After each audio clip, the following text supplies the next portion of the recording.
Hi friends, രൂപേഷാണ്.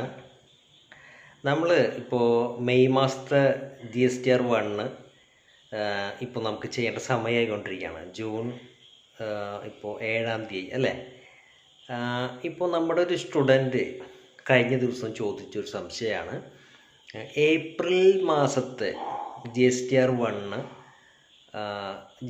ചെയ്തതിന് ശേഷം ഇപ്പോൾ അടുത്ത് അവർക്ക് മനസ്സിലായ ഒരു കാര്യം, അന്ന് GSTR-1 ചെയ്ത സമയത്ത് B2Cയിൽ ഒരു 30,000 രൂപ ടാക്സബിൾ എമൗണ്ട് വരുന്ന ഒരു സെയിൽ നടത്തിയിരുന്നു.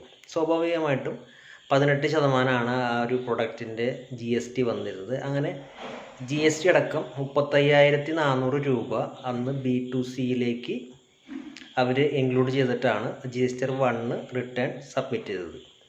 അതിനുശേഷം ആ പാർട്ടി ഇവരുമായി ബന്ധപ്പെടുകയും അവർക്ക് GSTIN നമ്പർ ഉള്ള കാര്യം പറയുകയും GSTയിൽ ബില്ല് കൊടുക്കാനായിട്ട് അവരോട് റിക്വസ്റ്റ് ചെയ്യുകയും ചെയ്തു.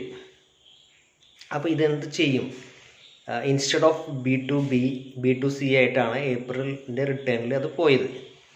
അപ്പോൾ ഇനി അത് എങ്ങനെ റെക്ടിഫൈ ചെയ്യുമെന്നുള്ളൊരു കാര്യമാണ് ഒരു സംശയമായിട്ട് വന്നത്. അപ്പോൾ സ്വാഭാവികമായിട്ടും നമുക്ക് അതെങ്ങനെ ചെയ്യാമെന്നുള്ളതാണ്. നമുക്ക് ഒരു റിട്ടേൺ സബ്മിറ്റ് ചെയ്ത് കഴിഞ്ഞ് കഴിഞ്ഞാൽ അതിന് ശേഷം ആ പറ്റിയ മിസ്റ്റേക്ക് റെക്ടിഫൈ ചെയ്യാനായിട്ട് അമെൻമെൻറ്റ്സ് എന്നുള്ള GSTR-1 അമെൻമെൻറ്റ്സ് എന്നുള്ള കോളംസ് ഉണ്ട്, ബോക്സസ് ഉണ്ട്. ആ ബോക്സിൽ പോയിട്ട് B2B ഏപ്രിൽ മാസത്തെ B2B സെലക്ട് ചെയ്യുക.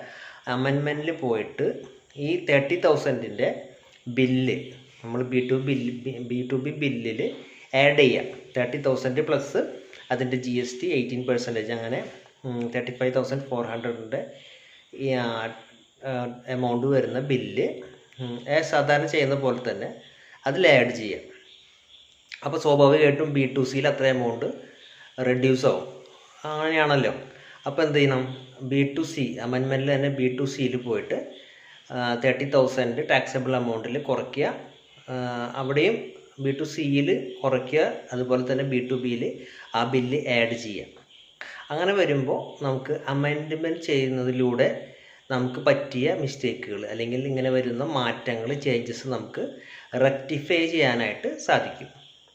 അപ്പോൾ ഇത്തരം കാര്യങ്ങൾ അറിയാനായിട്ട് സ്റ്റേ ട്യൂൺഡ് വിത്ത് ക്യാപിടാക്സ് ഇന്ത്യ. അതുപോലെ തന്നെ നമുക്ക് GST പഠിക്കാനായിട്ട് മന്ത്ലി റിട്ടേൺസൊക്കെ എങ്ങനെ ചെയ്യാമെന്നുള്ളത് പഠിക്കാനായിട്ട് ഞങ്ങളുടെ കോഴ്സ് വരുന്നുണ്ട്. So keep in touch with Capitax India. Thank U.